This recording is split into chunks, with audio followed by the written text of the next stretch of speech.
So December last year was when we did round 1 of this, and you were semi fresh off the London Underground, but Yeah.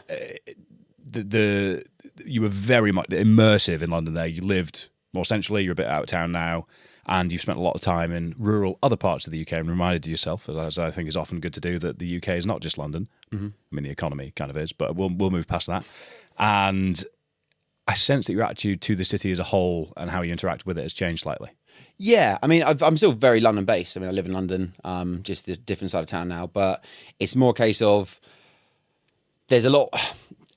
London's great. Don't get me wrong. I love London. I love being based here. But I think London is very easy to get caught up in a lot of things, especially with the running scene here. It's it's changing and it's evolving a lot faster than it does at any other parts of the country.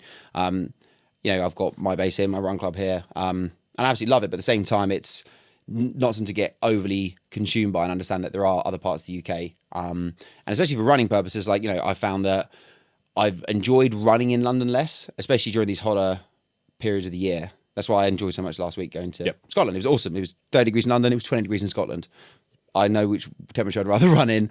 But yeah, no, it's given me, it's nice to take time out of London, especially during training, because there's less distractions. I found it when I'm in London, like I'll use yesterday as a good example. First day back in London, I was like, okay, I got 16K in the cards. I got caught up with calls, emails, just errands and admin and things to do.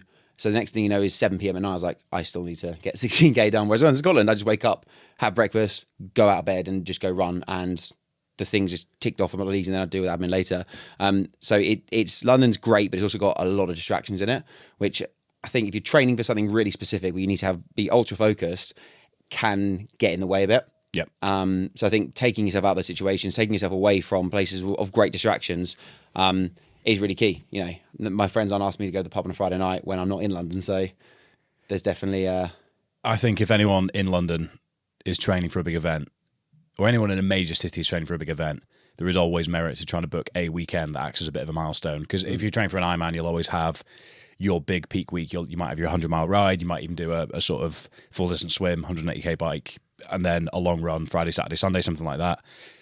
If you can always do it in the terrain or area you're going to be doing your actual race, fantastic. But if you're doing something abroad, that will be challenging or very expensive, either or. But I think there's a huge amount of merit to just really having the milestone and separation away from the big city to be able to work towards. Even for me up in Edinburgh, whenever I've been training for the Keltman or Extreme Triathlons, going up to arse end of nowhere in Scotland, booking somewhere for the sole purpose of I'm doing these big 3 training sessions, it just completely lases you in and takes you away from all those distractions, as you said, which I think is a lesson for anyone that's training for big events in London, is something to try and map into your training process, because training isn't as binary as numbers on the screen and data that you sort of present back to a coach or you're reviewing yourself. It's the human being, the ambition, the desire, the fire in the belly that you wake up in the morning, and the best way to manipulate that is by playing with the variables that you can control, which you've definitely been doing this prep, haven't you? Oh, 100%. I mean, I think it's easy to get caught in a trap when you've trained for ultras, different races, different challenges, to go, oh, all I need to do is X, Y, and Z in training. You forget that actually, no, you need to take yourself away to really hone in what's about to happen. I think once you've done a couple of different challenges and you put yourself into those deep waters a few times, you're no longer naive when you go into them. I think last year I was maybe a little bit naive, going, this will be fun, just running an ultra day and running the whole network. And obviously when you're in it, you're like, oh, this is actually really pretty fucking hard. Whereas when now knowing that and doing various different races, challenges, I'm now very aware of how difficult this is going to be, how hard this is going to be. 90 plus Ks a day continuously is a massive, massive ask. And that's not just a physical ask, it's a mental ask. So I think taking yourself out where you can solely focus on the mentality side of it, even at the moment, a lot of the training we're doing is continuous, long run after long run after long, just to get in that mindset of this is going to happen every single day, and really honing in on that and understanding the mindset you need to be in order to do that, in order to turn up each day being like, no matter what, we're starting now, we're running now, because it's going to be 12 plus hour days again and again and again and again. Just got to lock in for those things. So that's why I think taking yourself out to really acknowledge that. Whereas if I'm in London, I'm thinking, okay, after this run, what we've got to do here, we'll do here.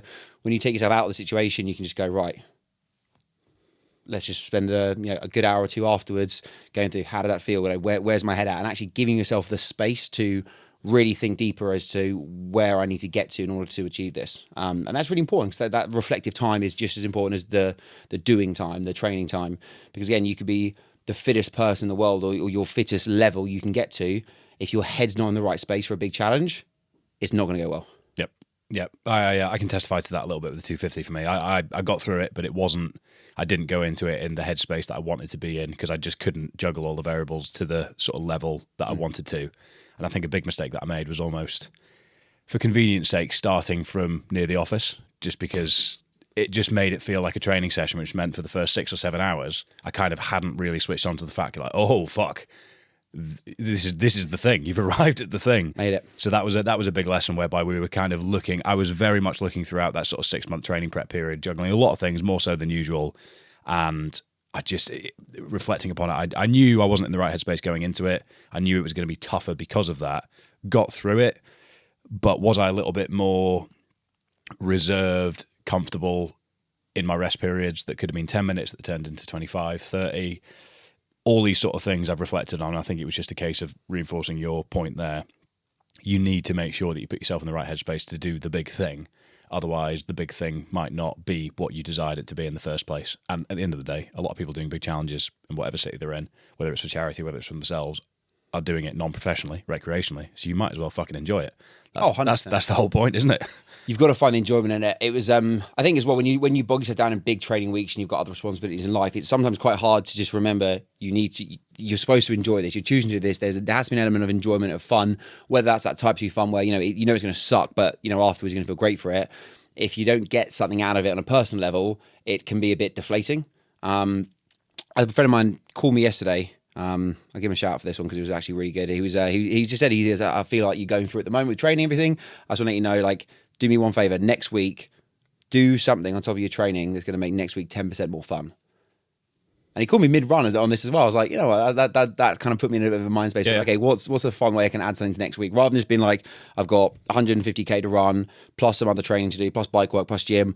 What's one thing I can do to make next week a little bit more fun, to look through it and actually start to enjoy the process a bit more? I mean, I talk a lot about enjoying training. I'm someone who generally enjoys training. Whether I've got something to train for or just as a day-to-day tool for my own self-preservation and enjoyment, I like to train. I think sometimes when you've got a massive amount of pressure to train for something and you need to see progression, you need to see results, and maybe they don't come as you like them, it can weigh down a little bit. And then all of a sudden, training isn't this thing you enjoy. It's this thing you kind of have to do, and almost like a boxing exercise. In reality, like, I got into this because I enjoy training. That's how I like to spend a lot of my time. It's allowed me to meet some amazing people, understand myself better, improve myself in many different ways I never thought I could. But I think reminding yourself that there has to be a level of enjoyment towards it. I think the deeper, earlier parts of my training were really fun, and then dealing with fatigue issues and all this stuff, training became almost like a chore, and giving myself a bit more, just giving myself the allowance to actually enjoy it. Yep. I think sometimes we can all get a little bit serious in our training, and it's good to take the training seriously, but not necessarily take ourselves too seriously within that. I think it's okay to have fun with it whilst you're doing it. Otherwise, it can become a bit noisy. It can become a bit, black and white filter on Instagram, top off training, some heavier music and some caps on the screen. It's not, I understand that it's not that serious. Yep. Take it seriously, but it's not that serious. Well, that'd be a lesson to all. Call your mates. Call your mates. That seems to be the thing, because that's probably picked you up yesterday and will carry you through the rest of the week, won't it? 100%. I think that's an element of I've taken myself away from a lot of people for training purposes, but also it's important to remember, like, you've got friends for a reason. Yep. And So what are you doing next week? Next week, what's the thing going to be? What's the 10% going to be? You know what it is? I've been quite strict with what I've been eating, and especially finishing training, coming back and eating, X amount of protein, X amount of carbs straight away, and really being on top of that. I'm just going to, after each run, find somewhere different to eat. Cool. Just plan in the morning where we're going to finish the run. Okay, where we're going to go for food afterwards, and just have give myself that an hour of like refueling, something fun, something I enjoy. Yep. I mean, I run 150k next week, so I can kind of eat most. You'll things. balance the books, yeah. The books will be balanced in that one there. I'll find it very difficult to gain weight next week. So, I'm just going to do that, and that's something I can do there, and try and line up with friends there as well. So try and find a way to do that one, and just actually have something to look forward to throughout that process, rather than just being, okay, we've got to go out and run another 30k today, and then afterwards you've got to get back into work, got to do this, and this. Is like, let's find a way to actually increase the enjoyment rate level, because sure you understand, when you're training these big things, by the time it comes to 7, 8 p.m, you're tired. The idea of going out for a dinner is just like, yeah. It's kind of the last thing you want to do in the evening. You just want to think, right, let's start getting in the process of bed. My sleep is up to 9, 10 hours a night now. So that's got to come from somewhere. It can't come from the morning, so it's got to come from the evening. So, I've got to find whatever that fun bit of enjoyment is, earlier in the day. And, you know, I'd much rather be at home in the evening, catching up on the whatever work bits I need to do then, rather than doing it early in the day.